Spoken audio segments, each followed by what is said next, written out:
Welcome, adventurers, to the Recall to Adventure podcast, where we're celebrating 25 years of Islands of Adventure. We'll be sitting down with some of the original show producers, animators, engineers, and designers for Universal Orlando Resort's Second Gate. We're your hosts, Maya and Holly. So, Holly, for our grand inaugural episode, what inspired us to do this podcast? Well, I mean, it's to celebrate the 25 years the park's been open. It's really exciting. It is an exciting time. Yeah, granted, I am only 26, so... I'm only 20, so this park really hasn't impacted our lives all that much, but we're still rocking with it. What do you mean? It's definitely impacted my life quite a bit, but I mean, that's kind of what this first episode's supposed to be about. It's supposed to be about us and kind of why we're doing it and everything, so... I mean, I work there, so it's definitely given me a lot of money, which is a very important part. Ah, yes, that's very important.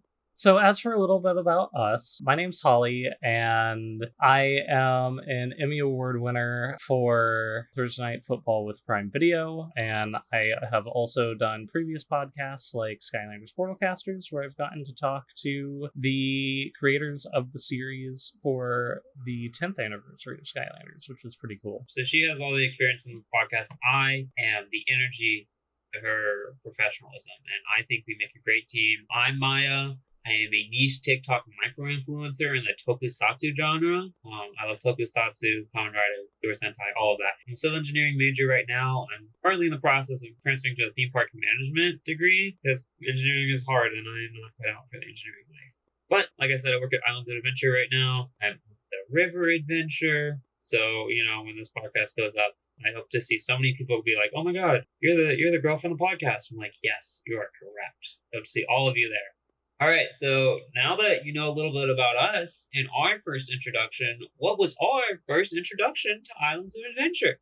I'd say that the first memories I have of Islands of Adventure are actually like a little bit more fuzzy because I think the first time me and my family went to IOA, it was when I was like 7, around then. So it was still when Merlinwood and everything existed. So for me, like, my first actual like memory of the park was being able to ride the flying unicorn, and I have like a distinct memory of that.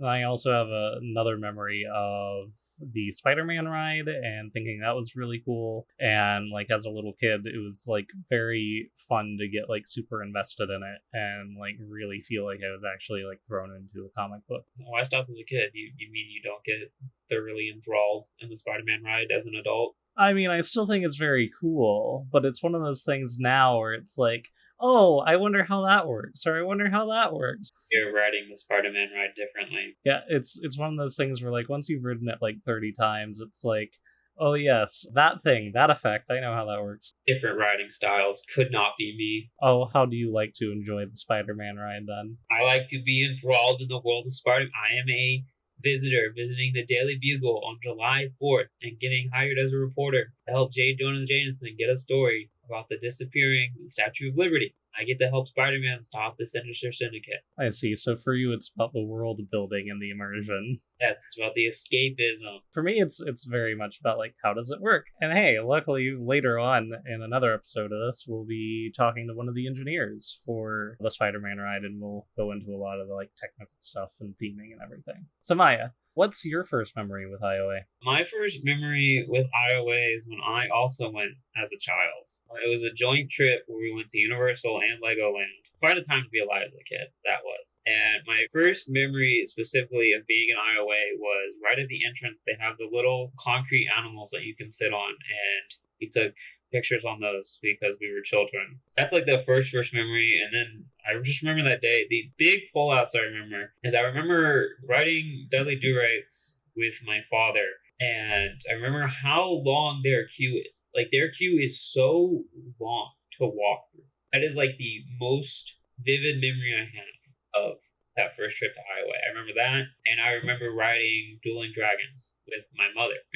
That scared me out of my mind as a child because that was my first big coaster I'd ever been on, and holy cow, what a time to be alive. Yeah, Dudley Do-Right is one of those. I remember the first time I went on it, I was very happy it had lap bars, because I was not a fan of Splash Mountain. Splash Mountain has lap bars. Not when I rode it the first time. think when I was like, maybe 6 or something, it still didn't have lap bars, and I almost flew out of the thing, or at least it certainly felt like I was going to. Jurassic Park River Adventure is fun. I do like Dudley Do-Right's Ripsaw Falls. I think the drop there is definitely a lot of fun, but, there's also a lot of charm to the Jurassic Park stuff, because while I did grow up with a lot of the, like, Rocky and Bullwinkle and everything like that, which is definitely part of Toon Lagoon, Jurassic Park, that's like a IP that I've kind of always really liked while growing up. As you should. The first time I wrote it was my ride through, and I got hired on, which I'm sure people will be very upset about, but it's actually a very funny story to tell. Well, what do you think? It's just a solid ride, guys. Always a great time when you go to Islands of Adventure. However, there's always a best time. So, Holly, I ask you, what is your best, most absolute favorite moment from when you were at Islands of Adventure? I'd say my favorite memory of IOA is my family eventually started going to Universal pretty frequently. It was kind of due to the whole Wizarding World of Harry Potter that we started going effectively annually. And we weren't in Florida, we were in South Carolina, and so it was still a pretty decent drive. It was 8 hours or about 5 hours with my dad speeding. So, it wasn't too terrible. But we decided to book tickets in, I believe, 2014 to be able to go to Diagon Alley when that opened in Universal Studios Florida. And we booked them far in advance before they had technically announced when the official opening was, and the park also wasn't in technical rehearsal yet either, but we were well, it's gonna open sometime in this 2-month block, so let's just go for it. And that's kind of how we booked the tickets. And I think they had some sort of promotion thing where it's oh, go to the Wizarding World of Harry Potter, and because they had to delay the opening of it, those people got to go to early technical rehearsals, but my dad didn't book that because he figured it'd be open by then. There was a whole ordeal. So as we were kind of hanging out and walking around the original Hogsmeade section of the park, I was wouldn't it really be funny if we just ran into Mark Woodbury and we were able to just get tickets and go to Diagon Alley. We were just able to get into it and get this special pass. So for the first good day and a half of the trip, that was just kind of the running joke. And eventually we were able to go to guest services and get the wristband anyway to be able to get the special access.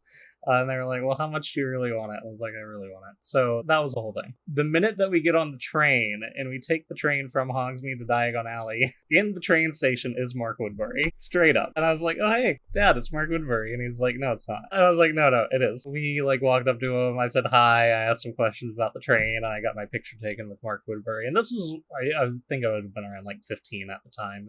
It's been a while. But it was just kind of funny how the whole trip I was just geeking out about all the behind the scenes stuff, making jokes like that. And then sure enough, it all just ends up coming to fruition. I met a lot of the various different people, the person that designed the Hogwarts Express, all that. It was kind of fun how that ended up working out. So I guess if I just really wished hard enough, it just happened. Talk about lucky. Yeah, I know. What a story, right? Later on in this podcast, we'll also be talking to one of the people that worked on the Wizarding World of Harry Potter, so stay tuned for that too. Maya, what about you? What's your favorite memory with IOA? My favorite IOA memory, I'm gonna give you two because Holly gave you a really long one, so I'm also gonna debate the question and give you two. One of my favorite memories is getting to ride Hagrid's, because Hagrid's is so good.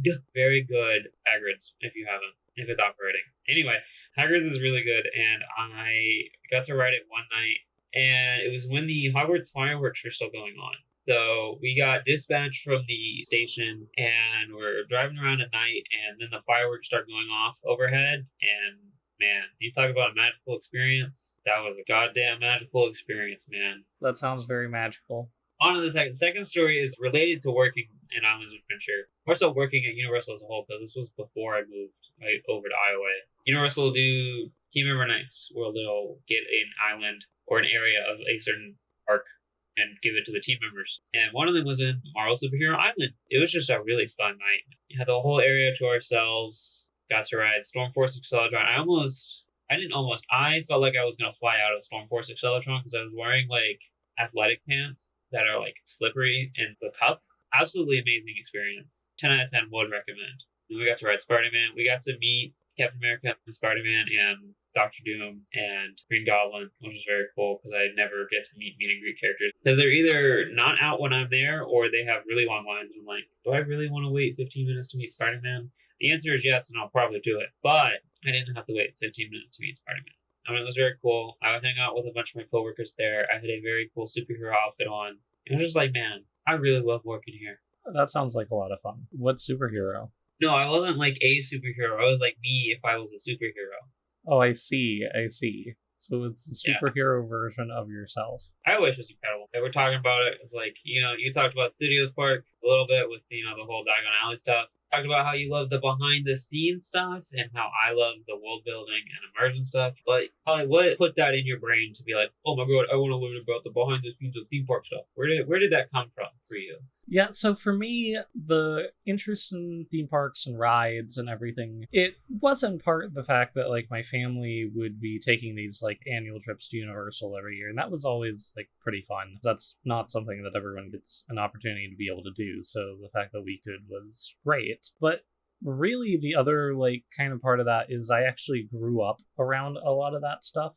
My dad worked for our local fair every year, so he would be one of the people that would be in charge of, like, managing and running it whenever it came to town. And so I really grew up around it. Like, I think I operated my first ride when I was 10 or something like that. So it's one of those things where I just kind of grew up around the magic of, like, fair food and, like, roller coasters and things like that. Eventually, like, by the time that I was in, like, middle and high school, I started actually doing a lot of stuff for that fair.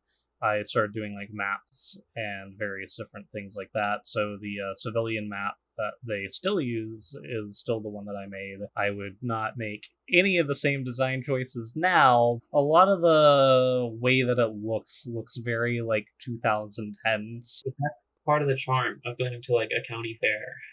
Yeah, but, like, you really gotta make it look sleek. It's been a number of years since I did anything for it. I since moved away. But that said, like, there's still a lot of fun and a lot of charm behind that part of things. Growing up, my parents to, like, help keep my interest in theme park rides down bought me Roller Coaster Tycoon and Sim Theme Park and Thrillville, all these various different, like, theme park games. I've since bought Planet Coaster. I'm just, like, all super into, like, theme park stuff, so I've just kind of turned into a big theme park nerd. So what about you, Maya? Well, I did not grow up around theme parks. The closest we had was Sam's Fun City, which was a little fun park. There were some good times there for summer camp and all that. But what it really was is I grew up in Florida, so we were close enough to, like, go pretty much whenever the hell we wanted. We started going to Disney, and then we went to Universal a couple times. We were mainly a Disney family. But for what it was, for me, it was just going there was such an experience. It's something can't do anywhere else.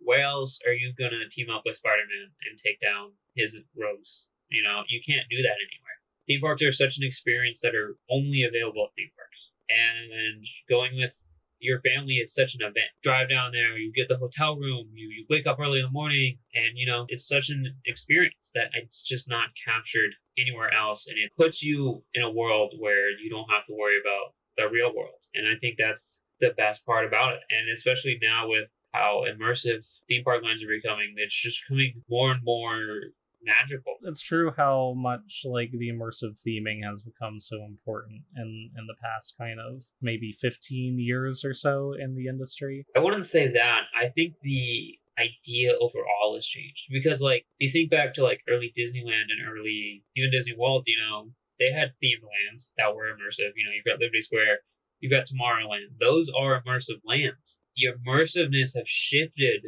to different things now. They're mostly IP based now.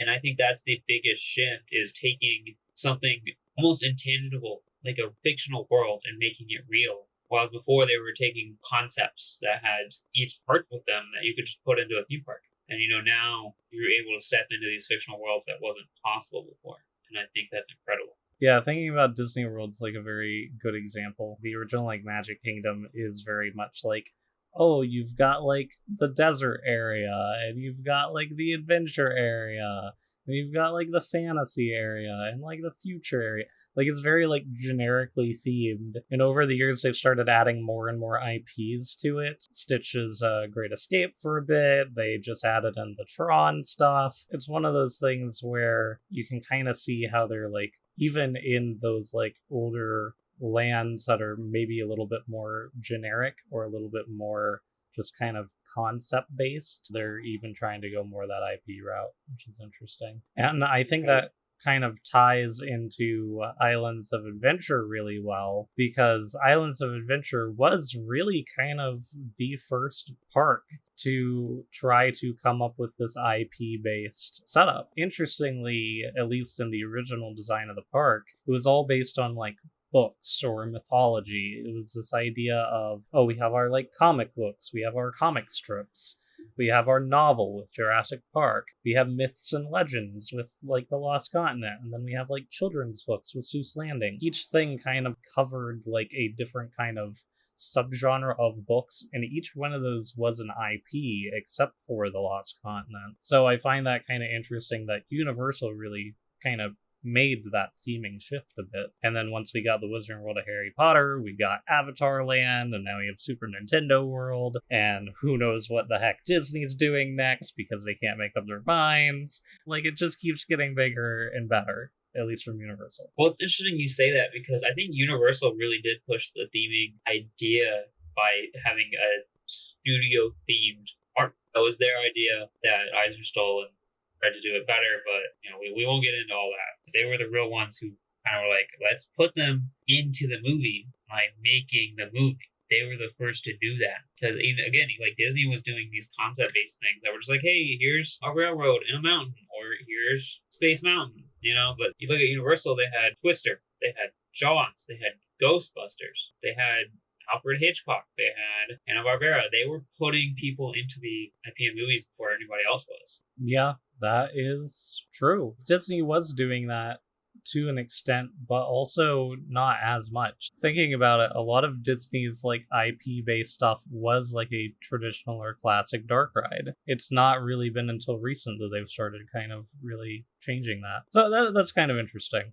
that Universal went with like, no, let's do simulators. Like, no, let's do weird show experiences. Twister was terrible. The first time we did the Twister experience, my dad had to carry my infant brother out because he was crying too much. He was terrified of Twister. Yeah, the first time that I went on that, I think I was fine throughout most of it. I was like, this is it. This is it. When the cow started flying across the stage, I burst out laughing. I'm talking about other classic studio attractions. You had Confrontation. One of the best rides to ever be created that Universal literally had to build themselves because nobody else had done it and nobody else wanted to do it. They manufactured that ride in-house, and it was amazing, and not enough people appreciate it. And of course, we got E.T., my boy. Yeah, even thinking about E.T., right? I think they took a lot of that idea and they were like, well, how can we do bigger and better? So that's when we went and got like Islands of Adventure with all its themed lands in the Beastly Kingdom. Speaking of stealing stuff from, various other sources. Maya, what is your favorite part of Islands of Adventure? What's your favorite island? Superhero Island, represent best Marvel land in a theme park. What? But what about Avengers Campus? Shut up. Got nothing on Marvel Superhero Island. Yeah, I mean, when you think about it, like, it's got a roller coaster, it's got, like, your typical flat ride, it's got your really pushing the bar kind of new, at least new at the time, dark ride that really just, like, throws you into it. It's got 3D. They had to develop a whole new kind of way for 3D to work. You know what Avengers Campus has? A Legoland ride.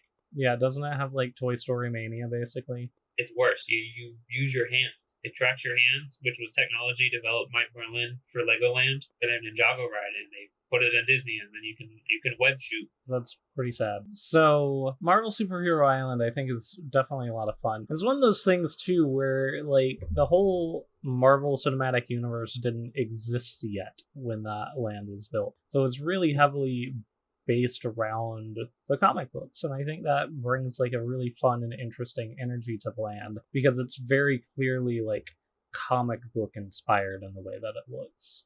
I think the most interesting part about it is that you cannot see Iron Man anywhere because Iron Man wasn't a popular character back then. Marvel Superhero Island is a reflection of the superheroes who are popular. You had Fantastic Four at the top with Spider-Man, and then you had Hulk, and then you had X-Men with Storm. Those were the characters. Nobody knew who the Avengers was. And that is also why it's better, because it has the Fantastic Four. You can also see that reflected in what Disney is able to build in their parks elsewhere, because of the whole, like, Universal technically owns the Marvel theme park copyright stuff, sort of. And so, like, because of how and what they built in the parks for Universal, that kind of is like, oh, well, Disney has access to the things that Universal didn't reference, which is why we keep seeing all these Guardians of the Galaxy rides, because it's like, who are these people? We don't know. It's okay, the Guardians of the Galaxy Cosmic Rewind is so good, so it gets a pass. Yeah, I think that ride, it's pretty neat. I've lost track of how many times I've cried on that ride.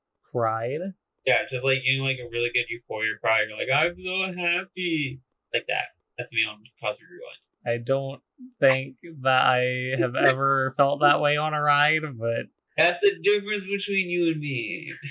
I'll get off a ride and I'll be like, that was good. Let me just go back into the single rider's queue and ride it, 10 more times. The first time I rode Cosmic Rewind, like, it was life-changing. I walked off that ride and we still had to go through the rest of the park, and I just couldn't process anything that happened after that. And then I went on it again, and I was able to actually process what was happening. I'm just like, this is incredible. And you know the song I got when I wrote it my second time? Everybody Wants to Rule the World.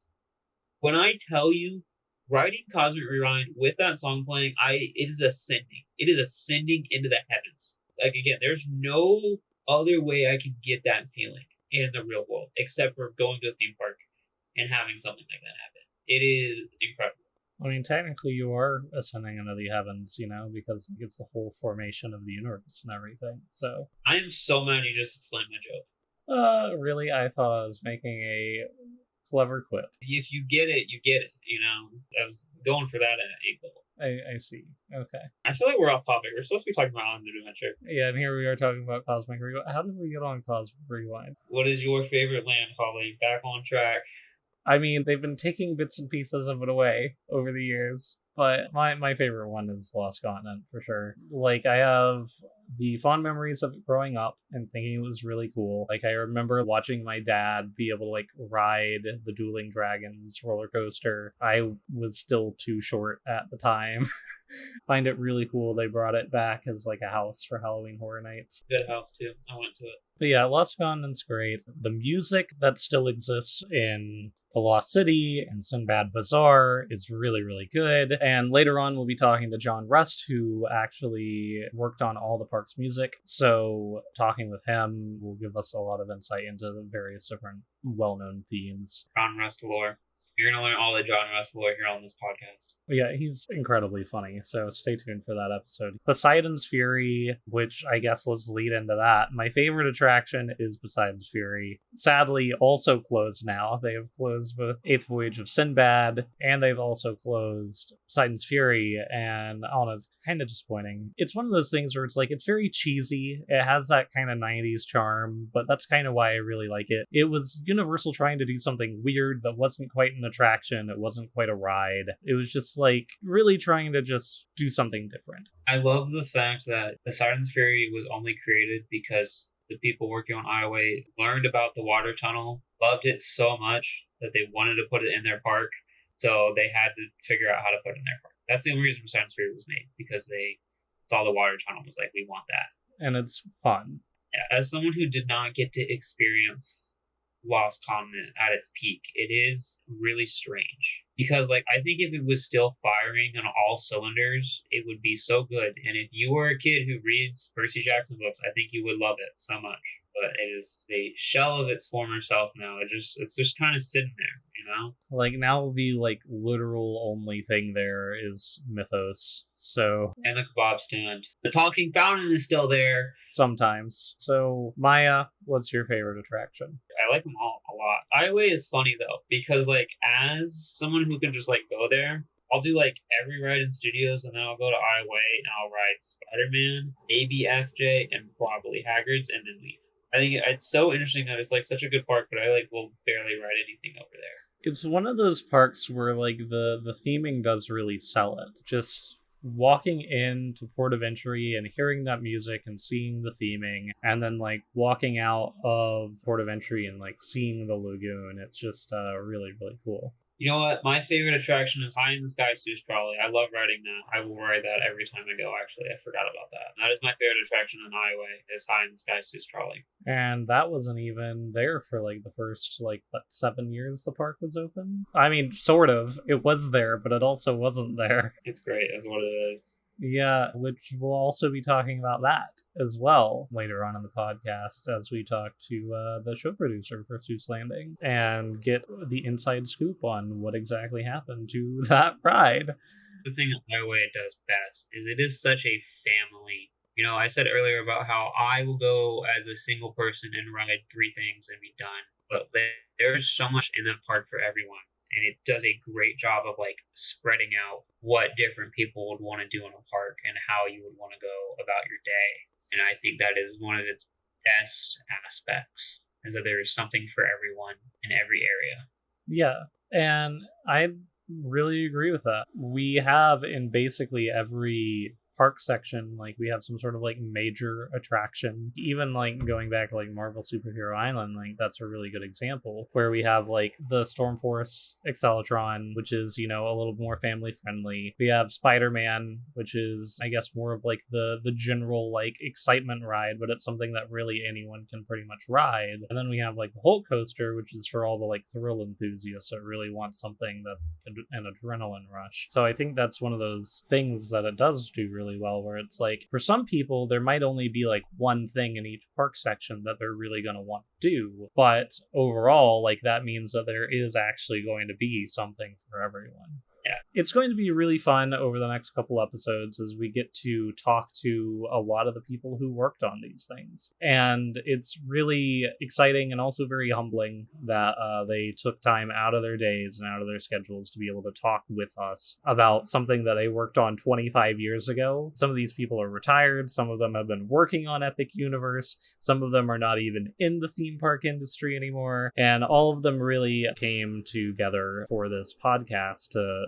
talk about how much fun they had working on this. And I think it's really clear listening to a lot of their interviews, like how much fun they had, how much they feel connected, how much of a community they feel they built. And honestly, I think that really shows through what they designed and how the park came together. It has a interestingly like very like homey and comforting feel throughout the whole park.